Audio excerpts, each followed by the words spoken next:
Life coach, la femme qui a l'assurance en elle.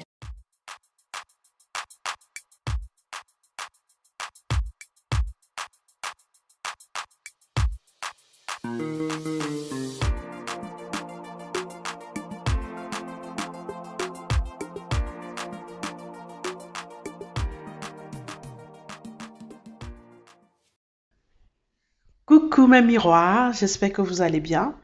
Moi, je me porte à merveille ce matin. Alors, le thème d'aujourd'hui, c'est la souffrance d'un homme cocu. C'est quelque chose qu'on n'en parle pas très souvent. Eh ben oui, la femme aussi infidèle. Ah ben oui, c'est quelque chose qui arrive très souvent, mais on n'en parle pas beaucoup. Alors, je vais vous raconter une petite histoire. Un homme très amoureux de sa femme, qui n'avait pas assez de moyens pour faire le mariage. Mais il vivait avec sa femme. Les deux s'aimaient. Moi, j'aime toujours dire les deux s'aiment parce que, ou bien s'aimaient parce que après ça peut ne plus être le cas ou ça peut toujours être le cas.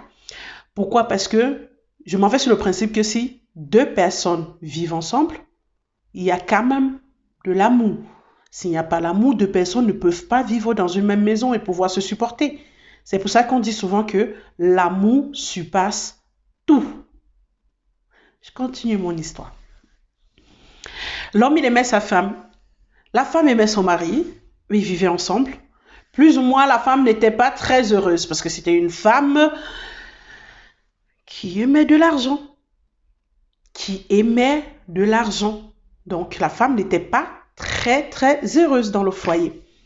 Mais elle faisait avec parce qu'elle n'avait pas trouvé mieux. Vous savez, quand la femme ne trouve pas mieux, elle se contente du peu qu'elle a. Il y avait un collègue de son mari.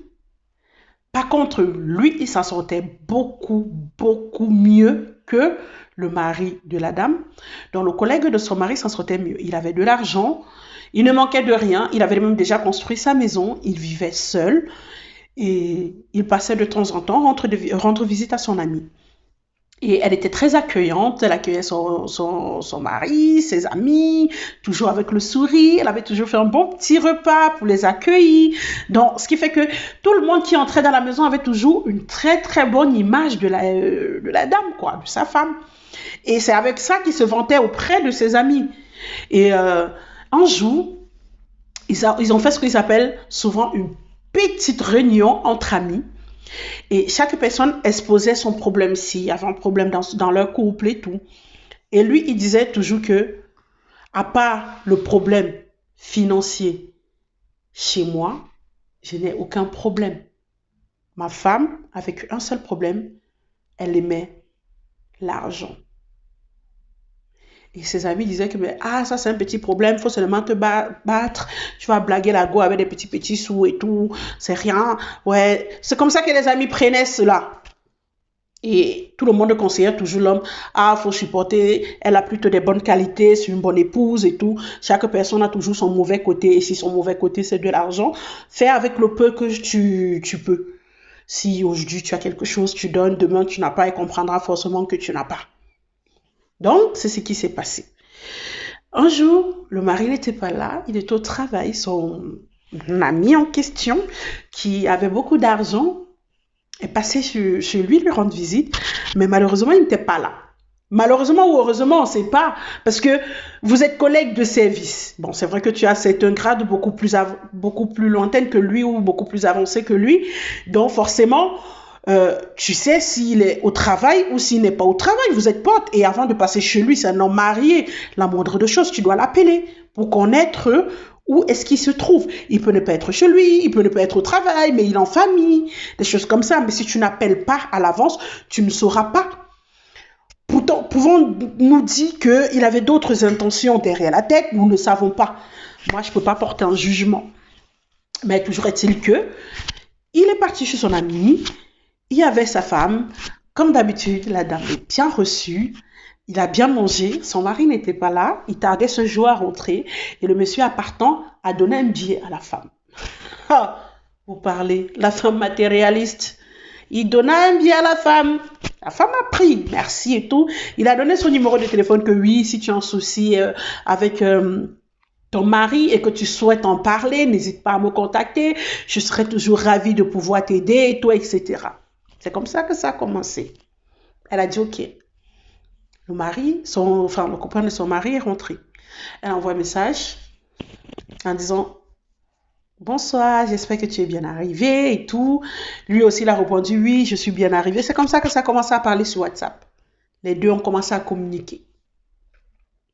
Ils se sont donné premier rendez-vous. La femme ne s'est pas posé de questions. Rien du tout. Elle est allée.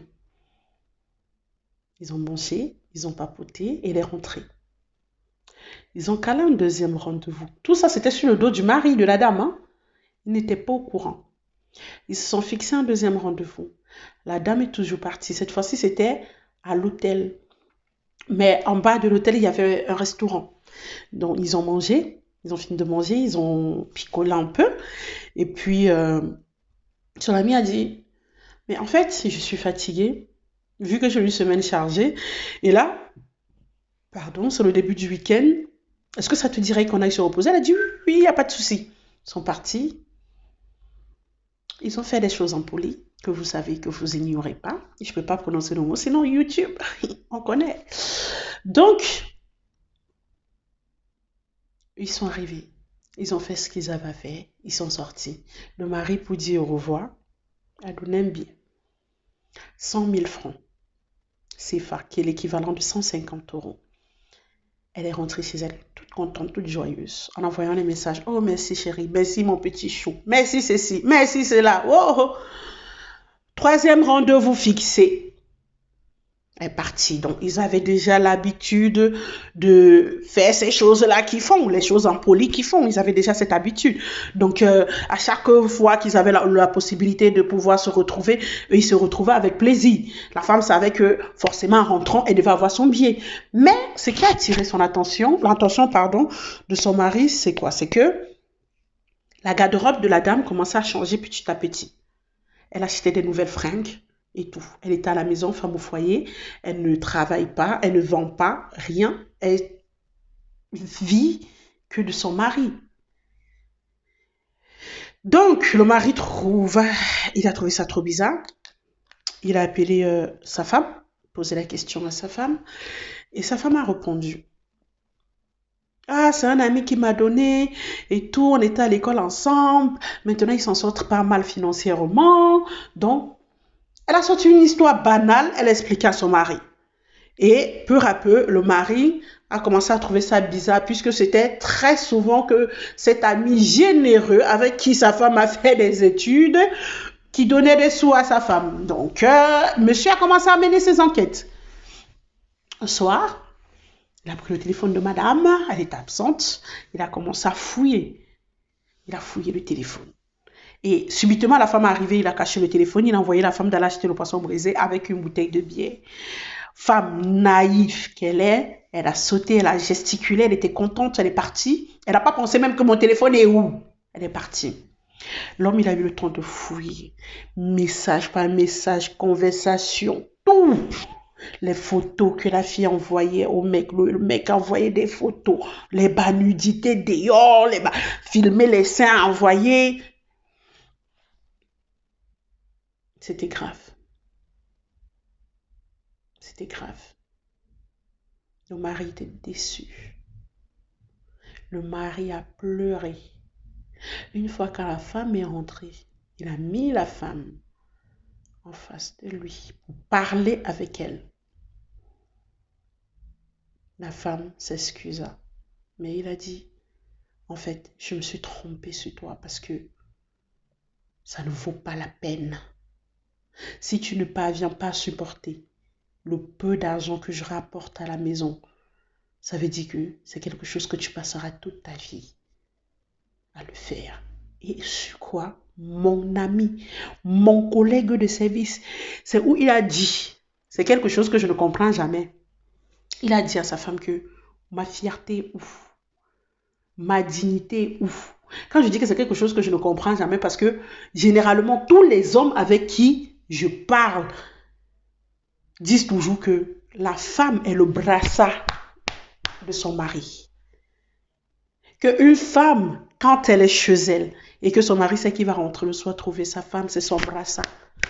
Car un homme n'a jamais soupçonné que la femme va me mal quelque part, c'est son brassard. C'est pour ça que l'homme dit toujours que la femme à la maison, c'est mon brassard. L'homme n'a pas pu supporter. Le même soir, la même nuit, il a appelé son ami.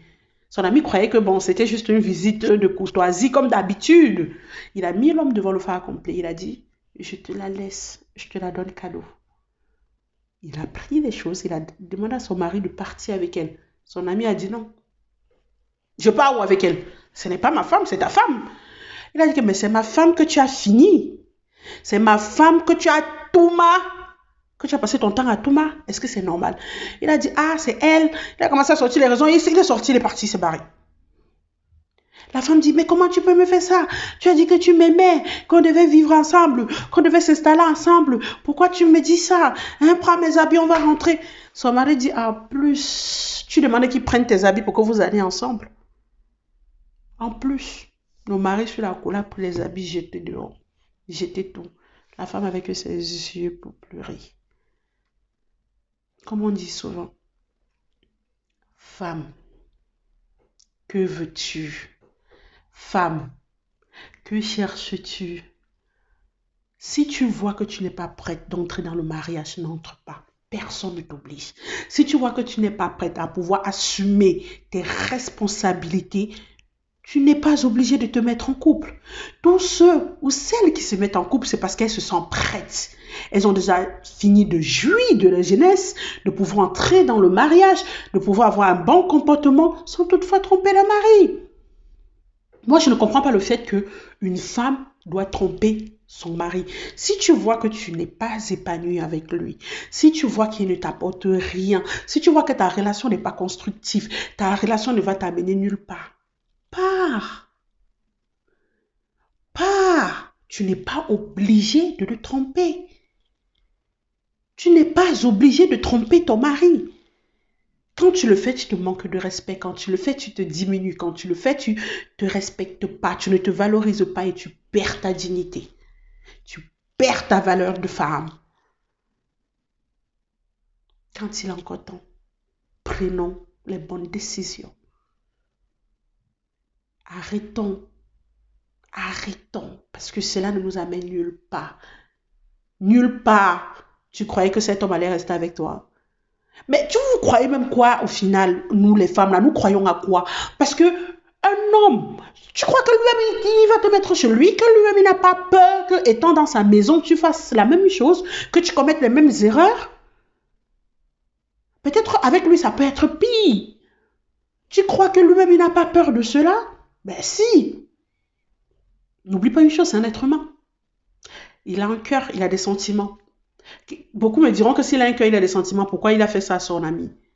Parce qu'ils n'étaient pas amis en fait. Ce n'est pas tout le monde qui sont nos amis. Ce n'est pas tout le monde qu'on rencontre dans la société dans laquelle on travaille qui est nos amis. Ce n'est pas tout le monde que nous pouvons nous retrouver ensemble, nous pouvons échanger sur un sujet sérieux.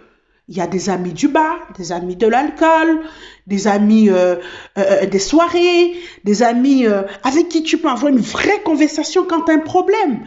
Tous tes problèmes ne se partagent pas avec n'importe qui, ou bien tu n'ouvres pas ta porte à n'importe qui. Non, on ouvre sa porte que aux gens de sûr, de confiance. Vous pouvez toujours me dire que quelqu'un d'autre peut te trahir. Oui, la trahison existe, mais toujours est-il que on va se laisser abominer par tout le monde qu'on rencontre. Non, je ne le crois pas. Moi, en tout cas, je sélectionne et vous, cherchez à sélectionner. Bisous, on se prend dans la prochaine vidéo.